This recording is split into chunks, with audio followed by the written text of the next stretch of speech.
राम राम जी। 150 साल पहले का हरियाणा वीडियो सीरीज में आपका स्वागत है। आज हम बात करेंगे गांव के साझे खर्चे की, जिसे मलबा कहते थे। हर गांव पूरे इलाके के लिए अपने दरवाजे हमेशा खुले रखता था।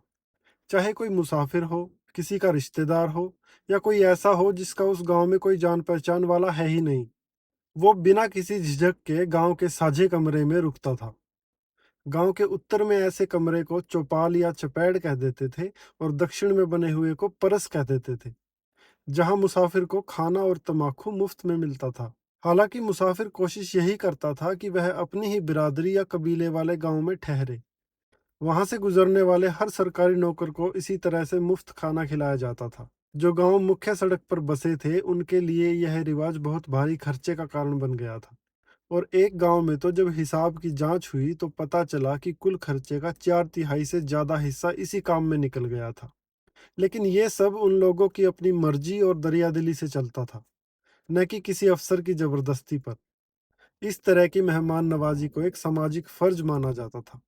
मेहमान को मना करना बेइज्जती समझी जाती थी, और जो गांव इसमें कंजूसी करता था उसकी बाकी गांव वालों की नज़रों में कोई इज्जत नहीं रहती थी। गांव वाले अपने साझा भंडार से दी गई किसी भी चीज का पैसा कभी नहीं लेते थे, जैसे दूध, लकड़ी या घास। लेकिन जब गांव में कागजात की जांच हो रही होती तो इंतजाम ऐसे किए जाते थे कि रहने की जगह बार बार बदली जाए, ताकि काम करने वाले लोग रोज रात को अपने घर जा सके। अगर ऐसा नहीं किया जाता था तो उस गांव पर मेहमान नवाजी का बोझ हद से ज्यादा बढ़ जाता था। और जब मुखिया गांव के काम से बाहर जाते तो अपना खर्च गांव के खाते में लिख देते थे। इसके अलावा गांव की चौपाल, मंदिर, पानी का कुआं और बाकी सारी साझा इमारतों की देखरेख और मरम्मत भी करनी होती थी। गांव के नाम पर छोटे छोटे धार्मिक दान भी दिए जाते थे। अगर कोई गरीब मजदूर पहली बार गांव में बसने आता तो उसे शुरुआत करने के लिए थोड़ी बहुत पैसों की मदद भी की जाती थी। अगर लगान जमा करने पर देरी होती थी तो गांव पर जुर्माना भी लगाया जाता था, जिसे दस्तकाना कहते थे।